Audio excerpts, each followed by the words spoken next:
Subscribe now and press the bell icon. Never miss an update. जी, आज के lecture का आगाज़ करते हैं। प्रीवियस लेक्चर में हम चैप्टर 25 मैनेजमेंट डिस्कस कर रहे थे, जिसमें हमने लास्ट लेक्चर में सीखा अपॉइंटमेंट ऑफ डायरेक्टर्स के डायरेक्टर्स की अपॉइंटमेंट कौन कर सकता है, अपॉइंटिंग अथॉरिटी क्या होगी। इसमें से हमने याद होगा आपको सब्सीक्वेंट डायरेक्टर्स के बारे में पढ़ा था कि फर्स्ट डायरेक्टर तो सब्सक्राइबर डिसाइड करते हैं कौन होंगे और उनका टेन्योर होता है फर्स्ट एजीएम तक। इसके बाद जो सब्सीक्वेंट डायरेक्टर्स हैं उनकी अपॉइंटमेंट एजीएम में होती है और उनका टेन्योर नॉर्मली जो होता है वो होता है 3 इयर्स। ठीक है, हाँ, जो कंपनी लिमिटेड बाय गारंटी है वो उनका टेन्योर रिड्यूस कर सकती है, वरना नॉर्मल टेन्योर होता है 3 इयर्स। आज के लेक्चर में हम स्टडी करने जा रहे हैं कि ये तो हमें पता चल गया कि अपॉइंटिंग अथॉरिटी कौन होगी डायरेक्टर्स की। डायरेक्टर्स को अपॉइंट करने का प्रोसीजर क्या होगा, ये प्रोसीजर जो है वो हम आज स्टडी करने जा रहे हैं। प्रीवियस लेक्चर में हमने सिर्फ अथॉरिटीज़ के बारे में पढ़ा था, कौन अपॉइंट कर सकता है किस केस में। आज के लेक्चर में हम प्रोसीजर पढ़ रहे हैं कि डायरेक्टर्स की जो नॉर्मली मोर देन 95% केसेस में जो डायरेक्टर की अपॉइंटमेंट होती है वो सब्सीक्वेंट डायरेक्टर का केस होता है और एट एजीएम। तो एजीएम में सब्सीक्वेंट ऑडिटर्स को अपॉइंट करने के लिए प्रोसीजर क्या होगा स्टेप बाय स्टेप, वो हमारे आज के लेक्चर का ऑब्जेक्टिव है। तो प्रीवियस लेक्चर में, आज का लेक्चर स्टार्ट करने से पहले इसी चैप्टर में प्रीवियसली अगर कोई भी इशू हो, कोई क्वेश्चन पूछना चाहते हो तो पूछ लीजिए। जी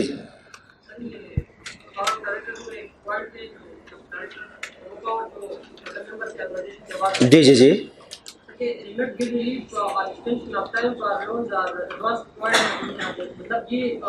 उस कंपनी की बात हो रही तो ऑर्डिनरी कोर्स ऑफ बिजनेस में या मतलब वो कंपनी जिसमें नहीं, यहाँ पे जो देखें नॉर्मली तो डायरेक्टर्स के पास ये पावर होती है कि वो जनरल मीटिंग की रेजोल्यूशन के बगैर, उनकी अप्रूवल के बगैर लोन दे भी सकते हैं और उस लोन को राइट ऑफ भी कर सकते हैं, हमने पावर में पढ़ा। लेकिन वो कह रहे हैं कुछ स्पेसिफिक केसेस ऐसे हैं जिनमें अगर आपने लोन देना है या उसको राइट ऑफ करना है, रिमिट करना है, तो उस सूरत में जनरल मीटिंग की अप्रूवल की जरूरत होगी। ये वो वाले केसेस हैं जिनमें डायरेक्टली या इनडायरेक्टली डायरेक्टर्स की इन्वॉल्वमेंट होती है। जैसे अगर किसी और को लोन देना हो, एडवांस देना हो, तो डायरेक्टर्स की अप्रूवल से होगा। लेकिन अगर डायरेक्टर्स ने खुद लोन लेना है तो फिर उसके लिए हमारी जनरल मीटिंग की अप्रूवल की भी जरूरत होगी। इसी तरह अगर उस वाले लोन को राइट ऑफ करना है जो कि डायरेक्टर ने लिया हुआ है या डायरेक्टर के किसी रिलेटिव ने लिया हुआ है, तो उस सूरत में भी जनरल मीटिंग की अप्रूवल होगी, क्योंकि इसमें कन्फ्लिक्ट ऑफ इंटरेस्ट आ जाएगा ना कि डायरेक्टर जो है वो खुद ही होल्ड कर रहे हैं पैसे को और खुद ही एक दूसरे को लोन दे भी रहे हैं और कुछ अरसे के बाद उसको राइट ऑफ भी कर रहे हैं। ठीक है, तो इस केस में, डायरेक्टर्स वाले केस में जरूरी था कि एक जनरल मीटिंग की तरफ से अप्रूवल को हम इनकॉर्पोरेट करते ताकि शेयर होल्डर का चेक रहता डायरेक्टर्स पे कि डायरेक्टर जो है उनका पैसा उनकी मर्जी के बगैर अपने लिए इस्तेमाल नहीं कर रहे। ठीक है जी, और की क्वेश्चन? चलिए आज के कंसेप्ट की तरफ चलते हैं।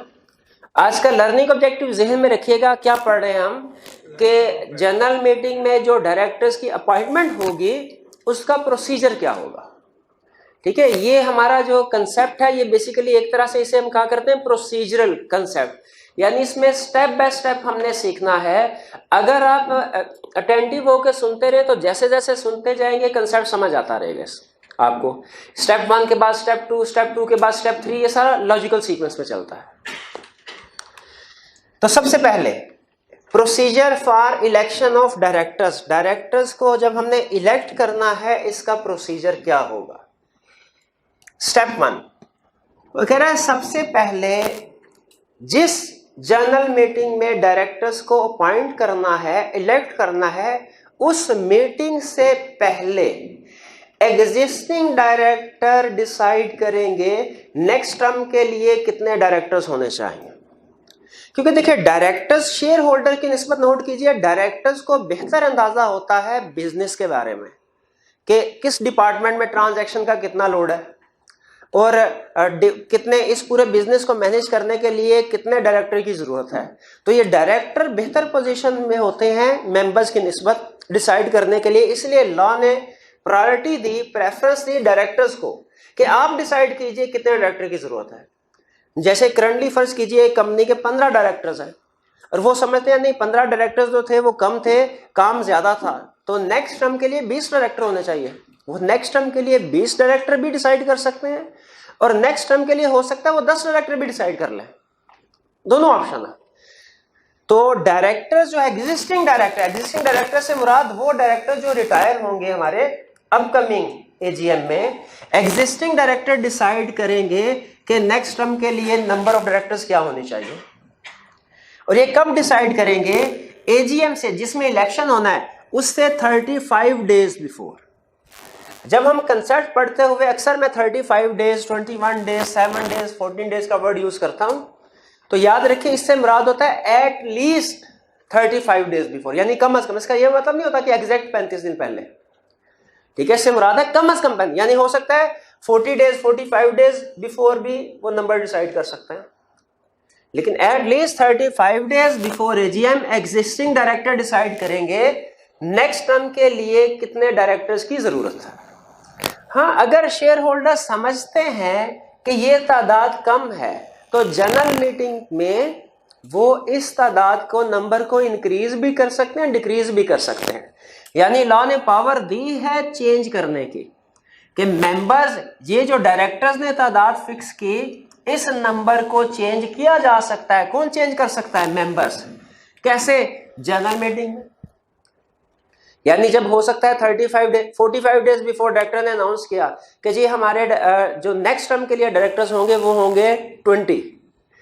मेंबर समझते हैं नहीं 20 की जरूरत नहीं, 50 नहीं है काफी, तो फिर उस मीटिंग जिसमें इलेक्शन होना है उस मीटिंग से पहले एक्स्ट्राऑर्डिनरी जनरल मीटिंग के जरिए मेंबर्स इस तादाद को चेंज कर सकते हैं जो किसने फिक्स की है, डायरेक्टर्स। तो यहां तक कंसेप्ट समझ आया। सबसे पहला स्टेप क्या होता है डायरेक्टर के इलेक्शन में? तादाद डिसाइड करना, फिक्स करना number of directors next term के लिए कितने होने चाहिए। आप नोट कीजिए यहां पे मैंने लिखा है 35 डेज बिफोर एजीएम और ईजीएम। अभी आपने कंसेप्ट्स को लेके चलना है तो एजीएम को जहन में रखना है। एंड में आखिरी कंसेप्ट में मैं आपको बताऊंगा यहां पे एक्स्ट्राऑर्डिनरी जनरल मीटिंग मैंने क्यों लिखा, ठीक है। यानी आप हैरान हो रहे होंगे कि हमने तो ये पढ़ा हुआ है कि डायरेक्टर्स की अपॉइंटमेंट इलेक्शन तो सिर्फ एजीएम में होता है, तो ये ईजीएम क्यों लिखा हुआ है? ये एक एक्सेप्शनल केस है जिसको हमने एंड में डिस्कस करना है। पहला स्टेप समझ आ गया। स्टेप नंबर 1 में क्या करना है? नंबर फिक्स करने हैं कि नेक्स्ट टर्म के लिए कितने डायरेक्टर्स अपॉइंट होंगे, और ये तादाद कौन फिक्स करेगा? एग्जिस्टिंग। क्या इन नंबर को चेंज किया जा सकता है? बिल्कुल, by approval of members in general meeting इस तादाद को चेंज किया जा सकता है, कम ज्यादा दोनों किए जा सकते हैं। चलिए नंबर डिसाइड हो गया कितने होंगे। फर्ज कीजिए एग्जांपल के लिए हम कहते हैं कि नंबर होने चाहिए 10, फॉर एग्जांपल 10 डायरेक्टर डिसाइड किया उन्होंने। क्या एक लिस्टेड कंपनी के 10 डायरेक्टर हो सकते हैं? लिस्टेड कंपनी के 10 डायरेक्टर हो सकते हैं? कम अज कम कितने डायरेक्टर होने चाहिए? 7 ही कोरम, सॉरी ये minimum number of directors, quorum नहीं, मिनिमम नंबर ऑफ डायरेक्टर्स 7। और ज्यादा से ज्यादा कितने डायरेक्टर होने चाहिए? हाँ, कोई लिमिट प्रेस्क्राइब नहीं की गई। आर्टिकल्स में अगर कोई लिखा हुआ तो उसको फॉलो करेंगे, वरना कंपनीज एक्ट में कोई लिमिट प्रेस्क्राइब नहीं की गई, ध्यान में रखिएगा। और unlisted company, public company unlisted, इसके कम से कम कितने डायरेक्टर होने चाहिए? 3 होने चाहिए। और प्राइवेट कंपनी अगर तो सिंगल मेंबर कंपनी है तो 1, other than single member company 2। शाबाश। तो फर्ज कीजिए हम एग्जांपल को लेके चलते हैं 10। उन्होंने कहा जी 10 डायरेक्टर होंगे नेक्स्ट टर्म के लिए। हमने कहा ठीक। अच्छा, अब इसके बाद सेंड करना है नोटिस। अच्छा, नोटिस सेंड करना है आपने मीटिंग का, और मीटिंग का नोटिस कब सेंड करते हैं? एग्जाम में 21 दिन नहीं लिखना, एग्जाम में लिखना है एट लीस्ट 21 डेज बिफोर, कम से कम 21 दिन पहले हमने नोटिस सेंड करना है। उस नोटिस में क्या ये एजेंडा आइटम्स में ये लिखा होगा इलेक्शन ऑफ डायरेक्टर? भी लिखा होगा कि नहीं लिखा होगा? ये ऑर्डिनरी बिजनेस है या स्पेशल बिजनेस है? ऑर्डिनरी बिजनेस है, लिखा होगा। कहता है अब चूंकि डायरेक्टर्स का इलेक्शन होना है, इसीलिए आपने एडिशनल कुछ इंफॉर्मेशन भी इंक्लूड करनी है। आपने जो रिटायरिंग डायरेक्टर्स हैं उनका नाम मेंशन करना है, प्लस जितने नए डायरेक्टर्स अपॉइंट करने जा रहे हैं उनका नंबर अपॉइंट करना, सॉरी उनके नंबर को आपने मेंशन करना है। यानी जो डायरेक्टर रिटायर हो रहे हैं उनके नाम, कि जी ये हमारे पास फॉर एग्जाम्पल एग्जिस्टिंग 8 डायरेक्टर्स थे, ये रिटायर हो रहे हैं, और नेक्स्ट टर्म के लिए हमने डिसाइड किया कि 10 डायरेक्टर होंगे। नेम किनके देने हैं? रिटायरिंग डायरेक्टर्स के। और तादाद किनकी बतानी है? New directors. अच्छा, न्यू डायरेक्टर्स का नाम क्यों नहीं मेंशन कर रहे यहाँ पे? रिटायरिंग डायरेक्टर का मेंशन कर भाई, वो तो अभी तो पता ही नहीं है कि कौन होंगे वो, अभी तो वो पॉइंट करना है, इसलिए एग्जाम में मिक्स ना कर दीजिएगा, ठीक है। एग्जिस्टिंग जो डायरेक्टर होंगे जो रिटायर हो रहे हैं उनके नाम, और जो न्यू डायरेक्टर अपॉइंट होने हैं उनका नंबर मेंशन कर दिया। नोटिस चला गया मेंबर्स के पास, उन्होंने नोटिस पढ़ के देखा, उन्होंने कहा अच्छा इस एजीएम में इलेक्शन होगा डायरेक्टर्स का और उसमें 10 डायरेक्टर्स अपॉइंट किए जाएंगे, तो क्यों ना मैं भी, मुझे भी बहुत शौक है बचपन से डायरेक्टर बनने का किसी, क्यों ना मैं भी एक इस कंपनी का डायरेक्टर बनूं। मुझे बताइए, क्या कोई भी पर्सन डायरेक्टर बन सकता है? क्या कोई भी पर्सन डायरेक्टर बन सकता है? कौन डायरेक्टर बन सकता है? भाई जो एलिजिबिलिटी क्राइटेरिया और इनएलिजिबिलिटी क्राइटेरिया दोनों को मीट करता, एलिजिबिलिटी क्राइटेरिया और इनएलिजिबिलिटी क्राइटेरिया दोनों को मीट करता हो। यहां पे थोड़ी देर के लिए कंसेप्ट को रोक रहा हूं। मेरा भाई मुझे ये बताइए, डायरेक्टर बनने के लिए एलिजिबिलिटी क्राइटेरिया क्या है? नहीं, मैंने पढ़ा तो दिया था, कुछ नहीं पता, कुछ नहीं पता। डायरेक्टर बनने के लिए एलिजिबिलिटी क्राइटेरिया क्या है? भाई नेचुरल पर्सन हो और मेंबर हो। शाबाश। अब एक मिनट ठहरिए, मेंबर हो। अब 4 एक्सेप्शंस है, मेंबर की कुछ एक्सेप्शंस हैं, यानी कुछ केसेस ऐसे हैं जिनमें एक नॉन मेंबर जो है वो भी डायरेक्टर बन सकता है। तो अब हाँ जी बिल्कुल, जिससे पूछूंगा वो जवाब देगा और उसे मिलेगा इनाम, ठीक है। नहीं, जिसको जवाब आता है सिर्फ वो हाथ उठाएगा। आपने बताना क्या है। अच्छा, जो लोग मेंबर्स नहीं है फिर भी डायरेक्टर बन सकते हैं, उनमें है चीफ एग्जीक्यूटिव, उनमें है executive director whole time employ, उनमें है पर्सन रिप्रेजेंटिंग गवर्नमेंट। हाँ जी बिल्कुल। क्वेश्चन ये नहीं है, क्वेश्चन ये है कि कुछ लोग ऐसे हैं जो इनएलिजिबल हैं, डायरेक्टर नहीं बन सकते। आपने कम से कम 5 एग्जाम्पल देनी है इन एलिजिबिलिटी क्राइटेरिया की। जी हाथ उठाइए, कितने स्टूडेंट बता सकते हैं? जी पहले, सबसे पहले जी आप बताइए। मेंबर ना हो, आर्टिफिशियल, ये तो क्राइटेरिया ही आप बता रहे हैं। चले ठीक है, आगे चले।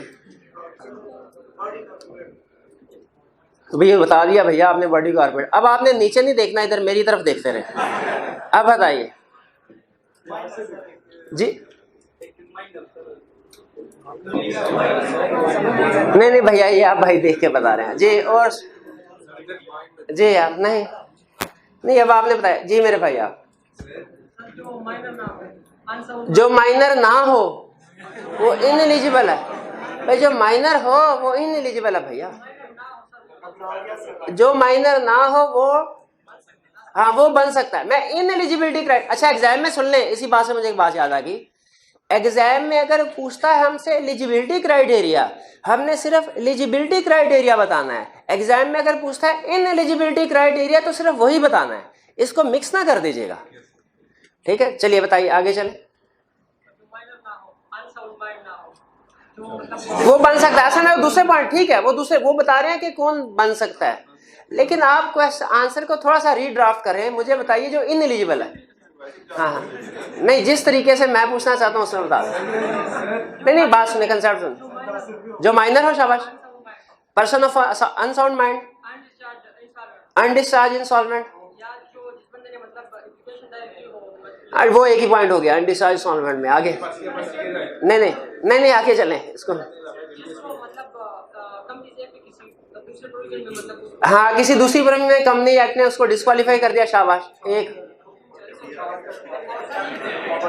अच्छा, एक मिनट वो जो लिस्टेड कंपनी के केस में भी दो एग्जांपल थे, हाँ, उनमें से कोई बता दे।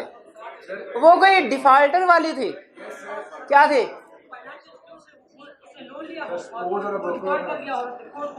हाँ शाबाश, कोर्ट ने डिक्लेयर कर दिया। ये भाई को चलिए, ये भाई को देखिए, शाबाश, ठीक है। उसमें एक वो नेशनल टैक्स नंबर वाला पॉइंट भी था। चलिए अब आ जाते हैं, वापस आ जाए। देखिए अभी तक हमने क्या सीखा इस कंसेप्ट में। हमने कहा अगर डायरेक्टर्स को अपॉइंट करना है इलेक्शन में, सबसे पहले नंबर ऑफ डायरेक्टर फिक्स करें, जो कि एग्जिस्टिंग डायरेक्टर फिक्स करेंगे 35 डेज बिफोर। इस नंबर को जनरल मीटिंग के जरिए से चेंज किया जा सकता है। दूसरे नंबर पे नोटिस दिया जाएगा मेंबर्स को, एजीएम का नोटिस, उसके साथ एडिशनल बाकी के मैटर्स तो लिखेंगे, एडिशनल ये लिख दिया जाएगा कि इस मीटिंग में इतने डायरेक्टर जो हैं ये वाले रिटायर हो रहे हैं और नेक्स्ट टर्म के लिए हमने फॉर एग्जांपल 10 डायरेक्टर्स को अपॉइंट करना है। इसके बाद अगर कोई विलिंग हो डायरेक्टर बनने के लिए, कोई पर्सन, ठीक है, वो मेंबर है कंपनी का, एलिजिबिलिटी क्राइटेरिया, इन एलिजिबिलिटी क्राइटेरिया को मीट करता है, तो कोई भी पर्सन डायरेक्टर बन सकता है जो क्राइटेरिया मीट करता हो। उसे करना क्या पड़ेगा? उसे कम से कम 14 डेज बिफोर मीटिंग, जिस मीटिंग में डायरेक्टर्स का इलेक्शन होना है, कम से कम उससे 14 दिन पहले कंपनी को नोटिस भेज दे, और ये नोटिस बाद में विड्रॉ भी किया जा सकता है। जैसे इलेक्शन में होता है ना कि वो किसी दूसरे उम्मीदवार के हक में बैठ जाते हैं, तो कोई एक डायरेक्टर जिसने पहले अपनी इंटेंशन फाइल की हो, क्या अपनी इंटेंशन को विड्रॉ कर सकता है? बिल्कुल कर सकता है, एनी टाइम बिफोर मीटिंग। तो अगर कोई पर्सन डायरेक्टर बनना चाहता है, उसे क्या करना पड़ेगा? पहले एप्लीकेशन, उसे नोटिस फाइल करना पड़ेगा कंपनी के साथ, कितने दिन पहले? At least 14 days before meeting, relevant meeting, और इस नोटिस को वो विड्रॉ भी कर सकता है किसी भी वक्त। चलिए, कंपनी के पास नोटिस भी आ गया। अब कंपनी ने क्या करना है? जितने भी डायरेक्टर्स 7 दिन पहले, एजीएम से 7 दिन पहले तक, कम से कम 7 दिन पहले तक जितने भी एप्लीकेशंस या नोटिसेस आए हैं कंपनी के पास, उन सब की लिस्ट बनाएगी कि कौन कौन से मेंबर्स ऐसे हैं जो कि विलिंग है, कैंडिडेट हैं डायरेक्टर बनने के लिए, और इस लिस्ट को सेंड कर दिया जाएगा सारे मेंबर्स को। कब? 7 दिन पहले एजीएम से। इस नोटिस को, और फिर इस नोटिस को पब्लिश भी किया जाएगा। किस केस में? लिस्टेड कंपनी के। यहां पे फिर थोड़ी देर के लिए इस कंसेप्ट को रोकते हैं। अब मुझे ये बताइए, ये जो नोटिस सेंड किया है, पब्लिश किया नोटिस लिस्टेड कंपनी के केस में, क्या इससे पहले हमने कोई सिमिलर प्रोविजन पढ़ी है कि कंपनी ने नोटिस पब्लिश करना होता है? प्रोस्पेक्टस में पढ़ा था हमने कि प्रोस्पेक्टस पब्लिश करना होता है कंपनी ने, फुल फॉर्म में या समराइज्ड एब्रिज्ड फॉर्म में। क्या किसी और प्रोविजन में हमने ये बात पढ़ी थी? और एजीएम का नोटिस लिस्टेड कंपनी ने न्यूज़पेपर में भी पब्लिश करना होता है। एग्जैक्टली उसी तरह एजीएम का नोटिस तो गया ही, अब जो डायरेक्टर्स की लिस्ट है, बेसिकली डायरेक्टर नहीं, कैंडिडेट्स जो है, जो डायरेक्टर बनना चाह रहे हैं, उनकी लिस्ट, ये भी वो कह रहा है आपने मेंबर्स को भी भेजनी है, और लिस्टेड कंपनी के केस में आपने इसको न्यूज़पेपर में भी पब्लिश करवाना है, उसी तरह एक उर्दू और एक इंग्लिश डेली न्यूज़पेपर में। इसका ऑब्जेक्टिव क्या होता है? ऑब्जेक्टिव ये होता है कि जितने भी मेंबर्स हैं उनको इतला मिल जाए कि इस मीटिंग में ये वाले डायरेक्टर्स हैं, हमने टोटल 10 डायरेक्टर्स अपॉइंट करने हैं, इलेक्ट करने हैं, और ये वाले 15 डायरेक्टर्स हैं जो कि कैंडिडेट हैं, अपॉइंट होना चाहते हैं, ताकि जो भी मेंबर वोट देना चाहते हैं किसी डायरेक्टर को, वो घर से डिसाइड करके आए, ऑन दी स्पॉट ना सोच रहे हो यार इस बंदे को मैं वोट दूं कि ना दूं। ठीक है, उन्हें कम से कम 7 दिन का टाइम इसलिए दिया गया है कि वो एजीएम से पहले तसल्ली से सोच ले कि हमने किस पर्सन को वोट देना है डायरेक्टर बनवाने के लिए। नेक्स्ट, वो कहता है अगर तो जो कैंडिडेट्स की तादाद है वो है इक्वल टू और लेस देन नंबर फिक्स्ड। अगर कैंडिडेट्स की तादाद है, तादाद कितनी है? हमने फिक्स रखे था। अगर फर्ज कीजिए 8 कैंडिडेट्स अप्लाई करते हैं, तो वो एक टर्म होती है बिला मुकाबला इंतखाब, सुनी होगी आपने, ठीक है। तो ये 8 डायरेक्टर्स का इंतखाब बिला मुकाबला हो जाए, कोई इलेक्शन नहीं होगा। लेकिन किस केस में? अगर कैंडिडेट्स की तादाद इक्वल टू और लेस देन नंबर फिक्स्ड है। अच्छा मुझे बताइए, ये एक्स्ट्रा क्वेश्चन आपसे पूछ रहा हूं, डायरेक्टर ने कहा 10 होंगे नेक्स्ट टर्म के लिए डायरेक्टर, एप्लीकेशन आई 8 के 8 इलेक्टेड है, बाकी की 2 कैजुअल वैकेंसी है क्या? नहीं, वो कैजुअल वैकेंसी का केस नहीं है, ठीक है। वो अब 8 डायरेक्टर ही कंपनी को आगे चलाएं। इसके बाद इसको कहते हैं डायरेक्टर स्टैंड इलेक्टेड अनअपोज्ड। ये अनअपोज्ड का लफ्ज जो है ये जहन में रखिएगा, बिला मुकाबला को हम क्या कहते हैं? अनअपोज्ड। और कोई इलेक्शन नहीं होगा, जाहिर इलेक्शन कराने की जरूरत ही नहीं है। इलेक्शन तो उस वक्त होना अगर हमने 10 अपॉइंट करने और 11 आ जाए, अगर 11 कैंडिडेट्स भी हो गए इलेक्शन होगा, लेकिन अगर 10 या उससे कम है तो इलेक्शन की जरूरत नहीं। फर्ज कीजिए 15 कैंडिडेट्स हैं, अब क्या होगा? अब इलेक्शन होगा। इलेक्शन किस तरीके से होगा? शो ऑफ हैंड के जरिए से होगा क्या? कहता है शो ऑफ हैंड के जरिए से नहीं होगा, क्योंकि शो ऑफ हैंड में तो हर मेंबर का एक वोट होता है, यहां पे कहता है वोट्स प्रोपोर्शनेट होते हैं, इसीलिए ये पोलिंग के जरिए से होगा। इलेक्शन होगा, पहली बात इलेक्शन होगा, दूसरी बात किस तरीके से इलेक्शन होगा? पोलिंग। पोलिंग और शो ऑफ हैंड में फर्क पता ना आपको? कहता है इसमें वोट्स की तादाद, अच्छा ये जरा सुन लीजिएगा, वोट्स की तादाद कैसे कैलकुलेट होती है? नॉर्मली तो हम सारे जो इंतखाबात होते हैं पाकिस्तान में, जितने भी पाकिस्तान के शहरी हैं उनके पास कितने वोट होते हैं? हर एक के पास एक वोट होता है। लेकिन अगर कंपनी के केस में जब इलेक्शन ऑफ डायरेक्टर होगा, हर मेंबर के पास एक वोट नहीं होगा, क्योंकि जाहिर है जिनकी वोटिंग, जिनके पास शेयर्स ज्यादा हैं उनके पास ज्यादा वोट्स होने चाहिए, जिनके पास शेयर्स कम है उनके पास कम वोट्स, ऐसे ही होना चाहिए ना। इसलिए उन्होंने कहा पोलिंग में वैसे ऐसे होता है, पोलिंग में सबका एक थोड़ी होता है वोट। तो कहता है वोटों की तादाद क्या होगी? ये जरा फार्मूला गौर से सुनिए और समझिए। कहता है जितने नंबर ऑफ शेयर्स हैं, फेस वैल्यू से गर्ज कोई नहीं, हमें किससे गर्ज है? नंबर ऑफ, इसको मल्टीप्लाई करना है डायरेक्टर्स टू बी इलेक्टेड से, जितने डायरेक्टर इलेक्ट करने हैं। एग्जिस्टिंग डायरेक्टर की तादाद से मल्टीप्लाई नहीं करना, कैंडिडेट्स की तादाद से मल्टीप्लाई नहीं करना, किससे करना है? जैसे अगर मेरे पास उस कंपनी के 50,000 शेयर्स हैं तो मुझे बताइए डायरेक्टर्स ने 10 डायरेक्टर अपॉइंट होने नेक्स्ट टर्म के लिए, मेरे वोट्स कितने होंगे? 5 lakh. 50,000 multiplied by 10, directors to be 5 lakh. कहता है अब देखें अब क्या होगा, मीटिंग में बैठे हैं, मेरे पास 5 लाख वोट है, इनके पास 7 लाख होंगे, उनके पास 2 लाख होंगे, उनके पास 25 लाख होंगे। कहते हैं पोलिंग होगी, सारे डायरेक्टर्स के नाम आ रहे होंगे और आगे हमसे पूछा जाएगा आपने किस डायरेक्टर को कितने वोट देने हैं। 15 डायरेक्टर की लिस्ट बन गई, हर एक को लिस्ट दे दी जाएगी उसकी वोटिंग पावर के लिहाज से, और कहा जाएगा कि आप बता दीजिए, हर एक के आगे लिख दीजिए आपने इसको कितने वोट देने हैं। मेरे पास कितने वोट है? मैं चाहे तो सारे के सारे वोट एक ही बंदे को दे दूं, चाहे तो अपने वोट डिस्ट्रीब्यूट कर दूं किसी भी रेशो में, किसी को 1 लाख दे दूं, किसी को 3 लाख दे दूं, किसी को 25,000 दे दूं, किसी को 7,500 वोट दे दूं, मेरी मर्जी है। तो मैं किसी भी तादाद में वोट अपने उन डायरेक्टर्स जो कैंडिडेट्स हैं उनको दे सकता हूं। जब सारे मेंबर से वोट ले लिए जाएंगे, पोलिंग हो जाएगी, उसके बाद काउंटिंग होगी, जिस कैंडिडेट के अब फिर क्या करेंगे, वो रैंकिंग बनाएंगे, जिसके सबसे ज्यादा वोट हैं सबसे पहले नंबर पे वो, फिर इस तरह दूसरे नंबर पे, तीसरे नंबर पे, जो सबसे पहले नंबर पे आएगा इलेक्टेड डायरेक्टर बन गया, दूसरे नंबर पे आया तीसरे वाला, चौथा, पांचवा, इसी तरह जब तादाद पूरी हो जाएगी 10, यानी इन शॉर्ट टॉप 10 जो कैंडिडेट्स होंगे वो डायरेक्टर अपॉइंट हो गए। टॉप 10 कैंडिडेट क्या हो गए, और बाकी नीचे वाले 5 वो फारिग है।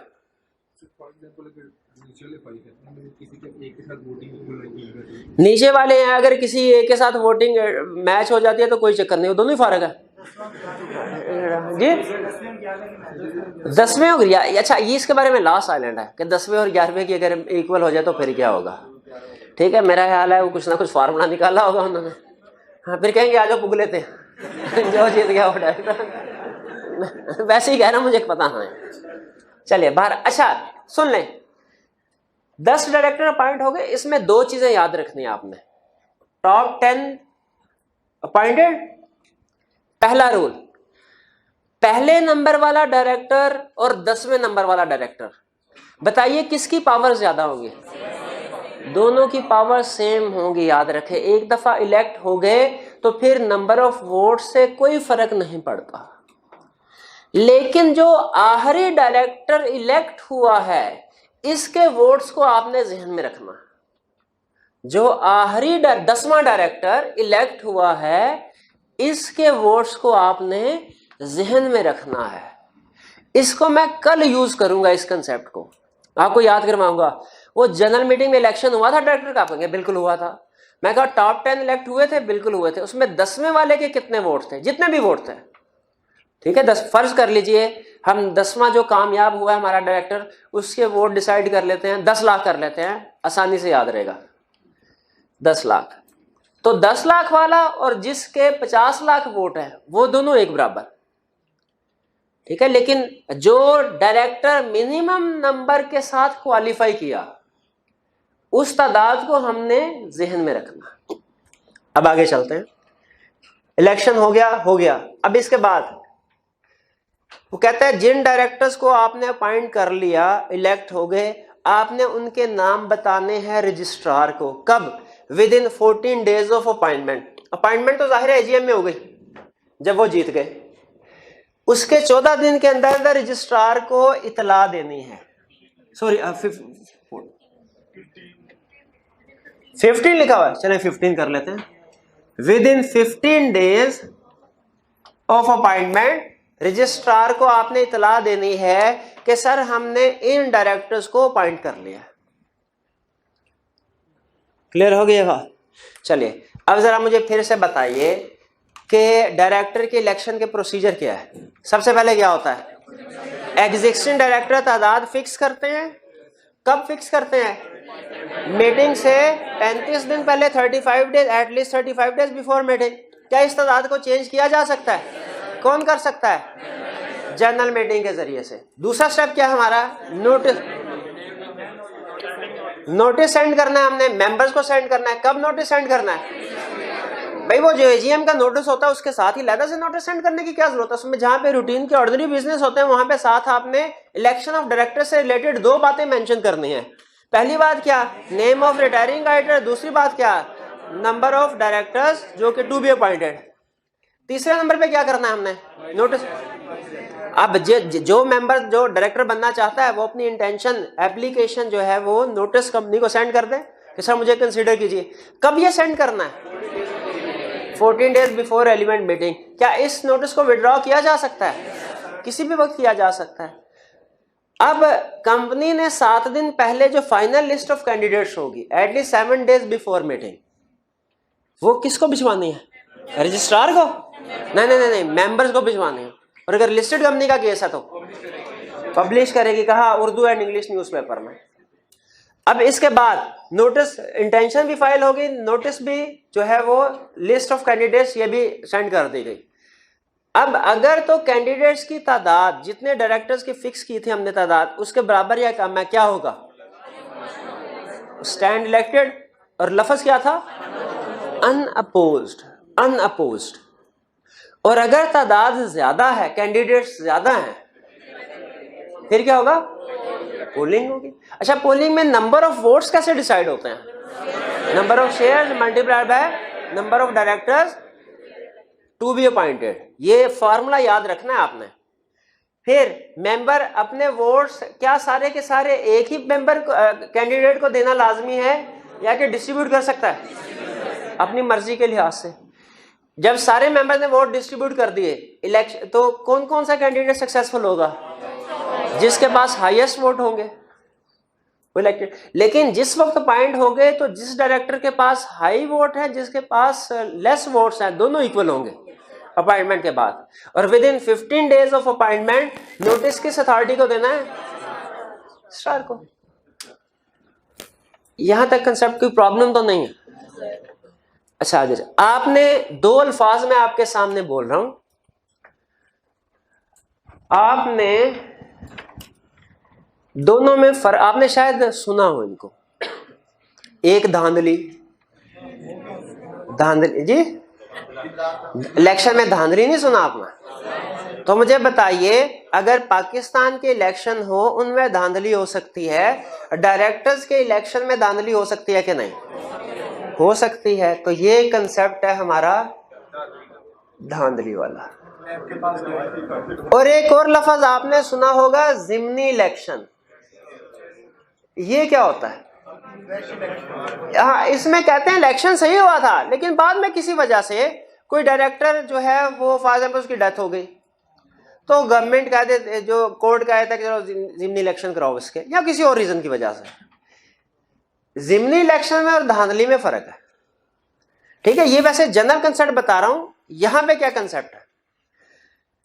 अगर डायरेक्टर का इलेक्शन हुआ, उसमें हमें लगा किसी मेंबर्स को नहीं कोई धांधली हुई है, कोई इरेगुलरिटी हुई है उस मीटिंग में या इलेक्शन ऑफ डायरेक्टर्स के दौरान, कोई धांधली हुई, जैसे वो कुछ भी हो सकता है, कोई भी इरेगुलरिटी हो सकती है। इरेगुलरिटी हो सकता है जैसे कुछ मेंबर्स को जानबूझ के नोटिस ना भेजा गया हो। इरेगुलरिटी हो सकती है जैसे कोरम प्रेजेंट ना हो और मीटिंग शुरू कर दी गई हो। और भी इरेगुलरिटी हो सकती है, वो आपको याद है हमने केस स्टडी की थी शायद लास्ट क्लास में या उससे 1-2 दिन पहले, ठीक है, जिसमें वो मीटिंग्स की प्रोसीडिंग के हवाले से बात किए थे। वो कहता है अगर धांधली हुई हो, इरेगुलरिटी हुई हो इलेक्शन ऑफ डायरेक्टर्स में, क्या इसे इनवैलिड करार दिया जा सकता है इलेक्शन को? हाँ, बिल्कुल दिया जा सकता है इनवैलिड करार। और इसकी प्रोविजन रिक्वायरमेंट तकरीबन वही है जो हमने पढ़ी थी कब, जब कंसर्ट पढ़ा था। क्या जनरल मीटिंग की प्रोसीडिंग्स को इनवैलिड करार दिया जा सकता है? याद है? इसकी रिक्वायरमेंट्स तकरीबन वही है जो हमने पढ़ी थी किस वक्त? उस वक्त जब हमने पढ़ा था क्या variation in share holders right, इस रेजोल्यूशन को नल एंड वाइड करार दिया जा सकता है? तो बताइए, जब variation in share holders rights को हमने कैंसिल करवाना हो, जब हमने जनरल मीटिंग की प्रोसीडिंग को कैंसिल करवाना हो, तो कितने लोग इकट्ठे होने चाहिए थे?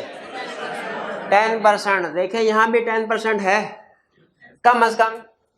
बताइए, जब हमने variation in share holders rights वाली रेजोल्यूशन को नल एंड वाइड करार देना था, जब हमने जनरल मीटिंग की प्रोसीडिंग्स को नल एंड वाइड करार दे, किसके पास जाते थे?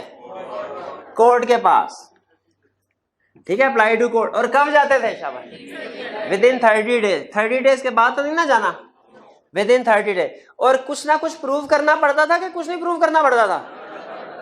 कुछ ना कुछ प्रूव करना पड़ता था। वो याद है variation in share holders right में 2 चीजें क्या प्रूव करनी पड़ते थे? हाँ, some material facts were withheld और changes harmful to the interest of members. और जनरल मीटिंग की प्रोसीडिंग्स को नल एंड वाइड करार देना था। फिर क्या प्रूव करना पड़ा था? इरेगुलरिटी इन सेंडिंग नोटिस और कंडक्ट ऑफ मीटिंग। तो यहां पे भी इरेगुलरिटी है कि प्रूव क्या करना है कि इलेक्शन ऑफ डायरेक्टर में या रिलेटेड प्रोसीड, रिलेटिंग मैटर से मुराद है मीटिंग सही नहीं हुई, कोरम पूरा नहीं था वगैरह वगैरह, उसमें इरेगुलरिटी को प्रूव करना है। अगर ये चीजें प्रूव कर दी जाए तो इसका मतलब क्या है कि इलेक्शन फॉर कोर्ट कहेगी इलेक्शन दोबारा करवाओ, इलेक्शन दोबारा, इसका मतलब है ये इलेक्शन में धांधली हुई है। इलेक्शन को डिक्लेयर करेगा इनवैलिड, कौन डिक्लेयर करेगा? ये कंसेप्ट डिफरेंट है। अगला कंसेप्ट जो पढ़ाने जा रहा हूं वो डिफरेंट है। पहले बताएं, ये समझ आ गया? इसका मतलब है ओरिजिनल इलेक्शन ही सही नहीं हुआ था। इनवैलिड इलेक्शन का मतलब क्या है? ओरिजिनल इलेक्शन ही सही नहीं हुआ। अब देखें, ओरिजिनल इलेक्शन तो सही हुआ, अब हो गया इलेक्शन, कब अगला इलेक्शन होगा? नेक्स्ट एजीएम में नहीं होगा मेरे भाई, 3 साल के बाद होगा। सो वो कंपनी लिमिटेड बाय गारंटी पड़ा था, वो रिड्यूस कर सकते हैं, नॉर्मली 3 साल के बाद होगा। मैंने इस कंपनी के शेयर खरीद लिए 7, फर्ज कीजिए 7 महीने के बाद, और मैं चाहता हूं कि मुझे इस कंपनी का डायरेक्टर बनाया जाए। क्या मैं 3 साल के लिए, बाकी 2.5 साल के लिए इंतजार करना पड़ेगा, या अभी भी डायरेक्टर बन सकता हूं? अभी भी डायरेक्टर बन सकता। कंसेप्ट ये है, कहता है बिल्कुल अभी भी डायरेक्टर बन सकते हैं। इसको कहते हैं फ्रेश इलेक्शन। इसका ये मतलब नहीं है कि ओरिजिनल इलेक्शन गलत है, ओरिजिनल इलेक्शन बिल्कुल ठीक थे, लेकिन दोबारा इलेक्शन हो रहे हैं। किस वजह से हो रहे हैं? क्योंकि एक बंदा, दूसरा पर्सन जो है वो डायरेक्टर बनना चाह रहा है। लेकिन याद रखें, लॉ कहता है ये नहीं कि आप किसी कंपनी का एक शेयर खरीदें और कहें मैं डायरेक्टर बनना चाहता हूं, फ्रेश इलेक्शन कराओ। कहता है ऐसे नहीं होगा। आपके पास रिक्वायर्ड शेयर होल्डिंग होनी चाहिए डायरेक्टर बनने के लिए। आपके पास क्या होना चाहिए? रिक्वायर्ड शेयर होल्डिंग होनी चाहिए डायरेक्टर बनने के लिए। अब ये रिक्वायर्ड शेयर होल्डिंग लॉ ने मेंशन नहीं की। अगर आप कहें तो थोड़ा सा कंसेप्ट एक्सप्लेन कर दूं आपको कि परसेंटेज कितनी होती है। सुना, अगर फर्ज कीजिए कंपनी के 10 डायरेक्टर है, 10 डायरेक्टर है, मैंने उस कंपनी के 20% शेयर खरीद लिए, 20%। क्या मुझे, कॉर्पोरेट वर्ल्ड के हिसाब से बात कर रहा हूं, कॉर्पोरेट वर्ल्ड में कोई ताकत डायरेक्टर बनने से रोक सकती है? नहीं।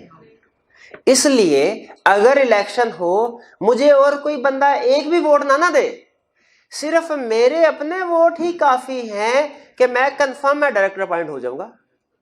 क्योंकि देखिए 10 डायरेक्टर है ना, 10 डायरेक्टर अपॉइंट, इसका मतलब है हर डायरेक्टर को 10% तकरीबन शेयर्स अगर मिले तो वो डायरेक्टर अपॉइंट हो जाएगा। इससे कम वाला में भी पॉइंट हो या ना हो, 10% से कम वाला, लेकिन 10% या उससे ज्यादा वाला 100% कंफर्म है कि इलेक्शन होगा तो वो डायरेक्टर अपॉइंट हो जाएगा। एग्री करते हैं कि नहीं? ये मैथमेटिकल थोड़ी सी वर्किंग करनी पड़ती है कि डिवाइड कर लीजिए उससे। अगली बात बताइए, अगर कंपनी के डायरेक्टर हैं 20, तो बताइए कम से कम कितने शेयर्स होंगे तो फिर मुझे डायरेक्टर बनने से कोई नहीं रोक सकता? 5%। क्योंकि इस केस में बाकी मुझे कोई भी और मेंबर वोट ना दे, लेकिन मेरे अपने वोट ही काफी हैं। तो रिक्वायर्ड परसेंटेज कैसे कैलकुलेट करना है ये पता चल गया आपको। ये लॉ ने यहां पे परसेंटेज इसलिए नहीं दी, उन्होंने कहा ये कंपनी टू कंपनी वेरी करेगी। अगर डायरेक्टर ज्यादा अपॉइंट करने जा रहे हैं आप, तो ये परसेंटेज कम होती जाएगी। ठीक है, हमारे केस में हमने 10 डायरेक्टर का है तो रिक्वायर्ड परसेंटेज क्या होगी? 10%। अच्छा, कंपनी एक यहां पे हेरफेर कर सकती थी। क्या? मैंने कहा कि 10 डायरेक्टर हैं, मेरे पास 10% शेयर होल्डिंग आ गई, मैंने कहा जी फ्रेश सिलेक्शन करवाओ। कंपनी पे फिर लाजिम हो जाता, अभी हम पढ़ेंगे कि फ्रेश सिलेक्शन करवाए। डायरेक्टर ने कहा अच्छा हम तो आपसे नफरत करते हैं, हम तो आपको डायरेक्टर्स की मीटिंग में देखना भी पसंद नहीं करते, आपने 10% शेयर ले लिए, अच्छा अब सुने क्या करना है। उन्होंने कहा जी ठीक है हम फ्रेश सिलेक्शन करवा देते हैं। फ्रेश सिलेक्शन में डायरेक्टर्स की तादाद होगी 5, कम कर दी उन्होंने। अब बताइए 5 के लिहाज से मेरे पास डायरेक्टर बनने के लिए कितनी शेयर होल्डिंग चाहिए? 20%। तो अगर मैंने डायरेक्टर बनने के लिए शेयर खरीदे थे, मेरे तो पैसे भी जाया, मुझे तो कुछ हासिल वसूलना हुआ। इसलिए लॉ ने कहा कि जब आप फ्रेश सिलेक्शन करवाएंगे, इसमें नंबर ऑफ डायरेक्टर्स की तादाद कम नहीं करेंगे। ये ना उसके साथ आप चाल खेल जाए, जो जिसने शेयर होल्डिंग एक्वायर की है, क्योंकि नंबर ऑफ डायरेक्टर्स कम होने का मतलब यह है रिक्वायर्ड परसेंटेज ज्यादा होती जाएगी। इसलिए उन्होंने ये प्रोविजन समझ आई, नंबर ऑफ डायरेक्टर रिड्यूस नहीं कर। तो वो कहता है भैया अगर आप किसी कंपनी के डायरेक्टर बनना चाहते हैं तो आपने क्या करना है, पहले तो कैलकुलेशन कर लें उसके डायरेक्टर्स की तादाद की, और अगर रिक्वायर्ड शेयर होल्डिंग आपके पास आ गई, आप कंपनी को नोटिस भेज दें कि सर मुझे भी डायरेक्टर बनाए। नोटिस चला गया, कंपनी ने 30 दिन के अंदर अंदर नेसेसरी स्टेप्स लेने हैं fresh election of director conduct करवाने के लिए। कब? अच्छा, मैंने नोट कीजिए, ये नहीं बोला 30 दिन के अंदर अंदर इलेक्शन करवा देना, मैंने बोला 30 दिन के अंदर प्रोसीडिंग स्टार्ट कर देना, यानी नोटिस वगैरह भेज दे। थोड़ी देर के लिए इसको यहां पे रोके। इस तरह का हमने कोई कंसेप्ट पहले भी पढ़ा है कि विद इन इतने दिन प्रोसीडिंग्स, विद इन 21 डेज। ये कहां पढ़ा था? एजीएम नहीं, एक्स्ट्राऑर्डिनरी जनरल मीटिंग में। अगर मेंबर्स कहें कि एक्स्ट्राऑर्डिनरी जनरल मीटिंग कंडक्ट होनी है 90 दिन के अंदर अंदर करवानी होती है, लेकिन प्रोसीडिंग प्रोसेस कब स्टार्ट कर देना है? अगर नहीं करते तो हम मेंबर्स किसी और जगह करवा सकते हैं, वही वैलिड होगी। याद आया कंसेप्ट? तो यहां पे भी वो कह रहा है with in 30 days, with in 30 days company proceed यानी प्रोसेस इनिशिएट कर देगी, नोटिस वगैरह भेज देगी, मीटिंग बाद में होती रहेगी, नोटिस चला जाए, उनको तसल्ली हो जाए हमें मीटिंग हो रही। अच्छा बताइए, 7 महीने बाद मैंने नोटिस भेजा, 30 दिन के अंदर कंपनी ने प्रोसीडिंग स्टार्ट करनी है, मीटिंग 2 नहीं तो 2.5-3 महीने में हो जाएगी। ये मीटिंग एजीएम होगी कि ईजीएम? ईजीएम होगी, एक्स्ट्राऑर्डिनरी जनरल मीटिंग होगी। इसीलिए मैंने स्टार्ट में, आपको याद होगा वहां पे कहा था कि प्रोसेस जो है ये बिफोर एजीएम भी है, नॉर्मल हमने एजीएम को इस ध्यान में रख के प्रोसेस सारा पढ़ा, लेकिन ईजीएम में भी डायरेक्टर की अपॉइंटमेंट हो सकती है। ईजीएम में भी, ये फ्रेश इलेक्शन वाला केस है भाई, बात समझ आ गई है? ठीक है। और एंड में कह रहा है number of shall not be reduced. फिर कह रहा है लिस्टेड कंपनी के लिए कमीशन में हो सकता है कुछ एडिशनल कंडीशन लगाई हो, आपने वो पूरी करनी है। ठीक है, लिस्टेड कंपनी जैसे अब तो नहीं है, सिर्फ वैसे ही बता रहा हूं, आपने लिखना नहीं है ये बात। वो कमीशन की एक कंडीशन हुआ करती थी पहले, हमारे सिलेबस में नहीं है, कि जब ये इलेक्शन हो जाएगा ना और ये कंफर्म है डायरेक्टर बन जाएगा, डायरेक्टर बनने के बाद 1 साल तक ये अपने शेयर्स ना डिस्पोज करे। ये ना हो डायरेक्टर बन जाए, डायरेक्टर बन गया, उसके बाद कहा मैं 1 शेयर अपने पास रहने देता हूं, अब बाकी डायरेक्टर तो बन गया, बाकी सारे बेच देता हूं। तो कहता है ये भी तो चाल खेल सकता है ना। तो इसीलिए उन्होंने कहा लिस्टेड कंपनी के केस में अगर हमने कुछ और आपको रिक्वायरमेंट्स वगैरह कही, आपने उन प्रोसीजर को फॉलो करना।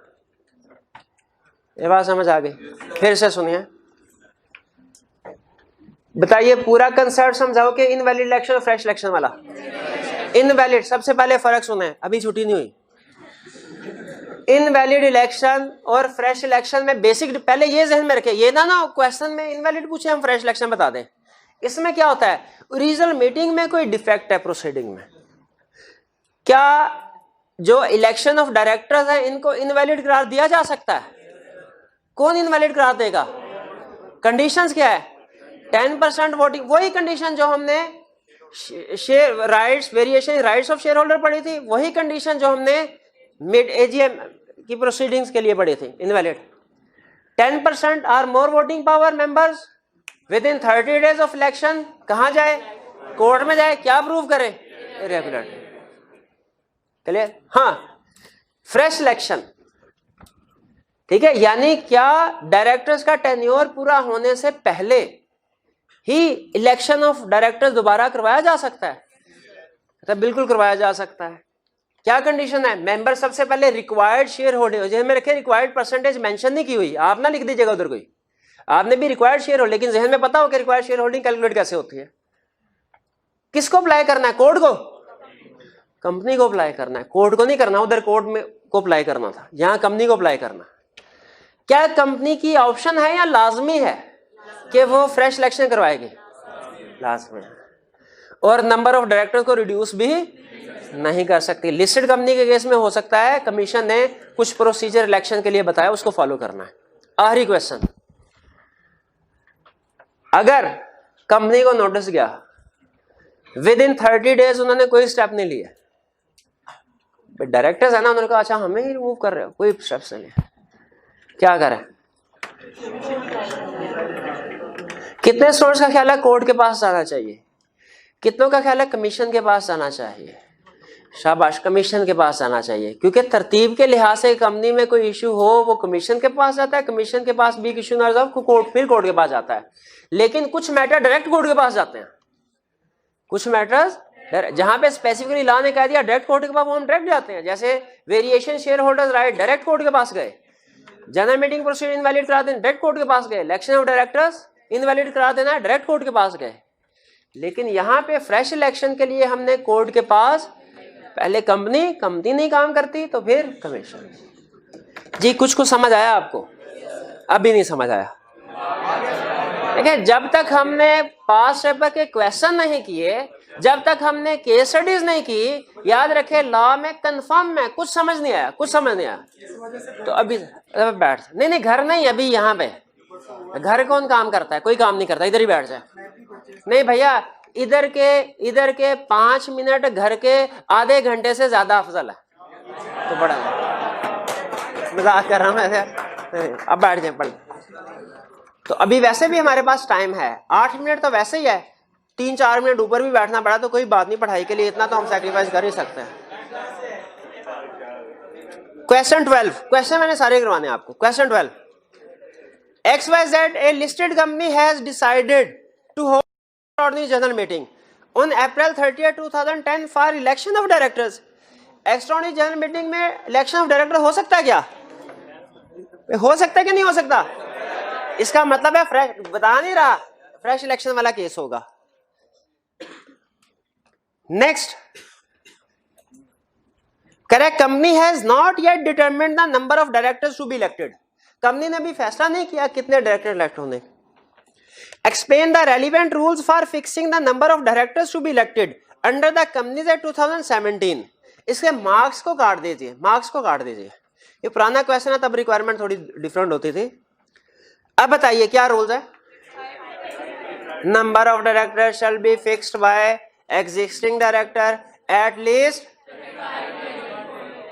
आखिरी बात, क्या ये वाली बात लिखेंगे कि नहीं? ये बात हर एक ने लिखी होगी लेकिन सारे पास नहीं होंगे। ये बात भी लिखनी चाहिए, क्या ये नंबर ऑफ डायरेक्टर से रिलेट नहीं करती है? बिल्कुल करती है। खासतौर पे नंबर वैसे मैंने उड़ा दिए हैं, लेकिन खासतौर पे जब नंबर ज्यादा हो, ये 3 नंबर का क्वेश्चन बनता है, 2 या 3 नंबर का, तो खुद सोचे क्या ये नंबर ऑफ डायरेक्टर से ये तीसरा पॉइंट रिलेट नहीं करता? तो क्यों कह रहे हैं कि नहीं लिख के आएंगे भाई? फिर आगे सर पेपर बहुत अच्छा सारा आता था लेकिन मार्क्स 43-40 जी। तो ये पॉइंट भी लिखते हैं, याद रखें, रेलिवेंट चीजें सारी लिखनी है हमने, रेलिवेंट चीजें सारी लिखनी। क्लियर होगी? जी क्या? नहीं ये तो फ्रेश इलेक्शन थी, ये तो कंटेक्स्ट ही उसका डिफरेंट है, ये तो फ्रेश इलेक्शन वाला केस आ जाएगा ना जी। हाँ, ये अगर वो रिड्यूस वाला पॉइंट लिखना चाहे तो लिख सकते हैं, लेकिन साथ में लिखना पड़ेगा in case of fresh election, reduce वाला पॉइंट भी लिख सकते हैं। नेक्स्ट, क्वेश्चन 13,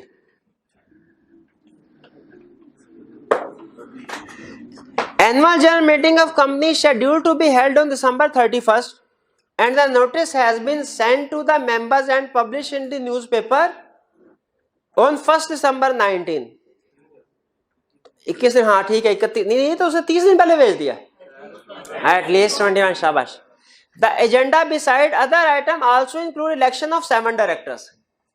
वो कहता है हमने 7 डायरेक्टर्स जो हैं इनको भी अपॉइंट करना है, लिस्टेड कंपनी है ना। तो अब नजर आ रहा है मेरे भाई। पहला, if a person desires to contest the election, how and when he should inform the company of his intention within 14 days before. कैसे करना चाहिए? File written notice of intention with company. फिर, how will the company inform the members about the receipt of such intimation. 7 दिन पहले list भिजवा देंगे, कर दी ना गलती फिर। हाँ, नोटिस को पब्लिश नहीं करवाना, पब्लिश भी तो एक तरीका है मेंबर्स को बताने का कि कितने लोगों के हमारे पास नोटिस है, तो पब्लिश वाला पॉइंट भी लिखना है। आगे, which authority is required to notified by the company about such. Notice को काट के लिख लें अपॉइंटमेंट, नोटिस को काट के लिख लें अपॉइंटमेंट। किस अथॉरिटी को हमने नोटिफाई करना है अपॉइंटमेंट के बारे में? रजिस्ट्रार को। Correct. Question 14, narrate the provisions of Company Act 2017 relating to a private company in respect of procedure for election of subsequent director। तो ये तो हमने पढ़ा ही नहीं है जी, ये तो प्राइवेट कंपनी कह रहा है, प्राइवेट कंपनी तो हमने पढ़ा ही नहीं। तो भाई ये सर जब नहीं पढ़ा तो इसका मतलब है प्राइवेट कंपनी का भी यही प्रोसीजर है और पब्लिक कंपनी का भी। जिस कंपनी का शेयर कैपिटल है जिस कंपनी का, क्योंकि शेयर कैपिटल में पोलिंग होती है ना, आपको पता है इलेक्शन डायरेक्टर पोलिंग के जरिए होता है और उसमें वोट से, अब जिस कंपनी का शेयर कैपिटल ही नहीं है उसमें ये प्रोविजन क्या एप्लीकेबल होगी, नहीं होगी। उनका अपना प्रोसीजर होगा कि कैसे डायरेक्टर अपॉइंट करना। तो ये सारा प्रोसीजर प्राइवेट कंपनी के लिए भी है, पब्लिक के लिए भी है, लिस्टेड के लिए भी है, अनलिस्टेड के लिए भी है, जिस कंपनी का शेयर कैपिटल है। तो भैया यही प्रोसीजर, तो 9 नंबर है तो छाप दे, सारा ही छाप दे यहां से लेके यहां तक। ये इनवैलिड इलेक्शन, फ्रेश इलेक्शन, ये सेपरेट कंसेप्ट है, ये हमारे प्रोसीजर का हिस्सा नहीं है। ये जब स्पेसिफिकली पूछता है तब हमने बताना है, वरना खुद से नहीं बताना है। ये ना हो कहीं यहां तक 7 नंबर आगे 7 पॉइंट, 8वां पॉइंट ये, 8वां 9वां नंबर ये, चलो भाई इसका मतलब है ये भी शामिल होंगे। नहीं, वो दरमियान में और भी तो पॉइंट है। क्लियर हुआ ये? 15, explain the circumstances under which election of directors में बी डिक्लेयर्ड इनवैलिड। इनवैलिड को जरा अंडरलाइन करें, कौन सा पॉइंट पूछ रहा है जी? हाँ, अब स्टूडेंट क्या कहता है? कहता है 3 नंबर है, अच्छा इसका मतलब है 3 पॉइंट लिख दूं काफी है बस। भाई 3 क्यों, जब चारों आते हैं चारों पॉइंट क्यों ना लिखो? हो सकता है मार्किंग स्कीम उसने 0.75 मार्क्स पर पॉइंट लिखा हो, हमें थोड़ी पता है। तो एग्जाम में हमने कोशिश करनी है थोड़ा सा ज्यादा लिखना, ये बेहतर है, लेकिन ज्यादा से मुराद इररेलेवेंट नहीं है, रेलिवेंट ज्यादा लिखें। ये ना आप कहें 4 नंबर के साथ आ गया, 4 पॉइंट लिख दिए, सर ने कहा था थोड़ा सा ज्यादा लिख देना बेहतर है, चलो फ्रेश इलेक्शन वाले पॉइंट भी लिख देता हूं। रेलिवेंट ज्यादा लिखना है, इररेलेवेंट नहीं लिखना। आगे चलते हैं, क्वेश्चन 16, ये आईकैप के क्वेश्चन बैंक का भी क्वेश्चन है। क्वेश्चन 16, क्वेश्चन नंबर 132 क्या कह रहा है? Explain the condition specified in Companies Act under which a person may request company to hold election of directors prior to end of term of present board of directors। Conditions क्या? तो बताइए क्या condition, अब इधर नहीं देखना आपने, बताइए क्या कंडीशन है? रिक्वायर्ड शेयर होल्डिंग होनी चाहिए, नहीं 30 डेज इधर किधर आ गए? यहाँ ये कंपनी को अप्लाई करे विद इन 30 डेज, कंपनी उसने शेयर रिक्वायर करने के 30 दिन के अंदर अप्लाई नहीं करना, कंपनी ने नोटिस आने के 30 दिन के अंदर प्रोसीडिंग करना है। नेक्स्ट, मिस्टर वाहिद वाली, ओ ये तो सीफैब लेवल का क्वेश्चन आ गया। आप करके नहीं आएंगे मेरे भाई अभी। अच्छा सच सच बताना है, कितने स्टूडेंट की इसके बाद 5 मिनट के अंदर अंदर क्लास है?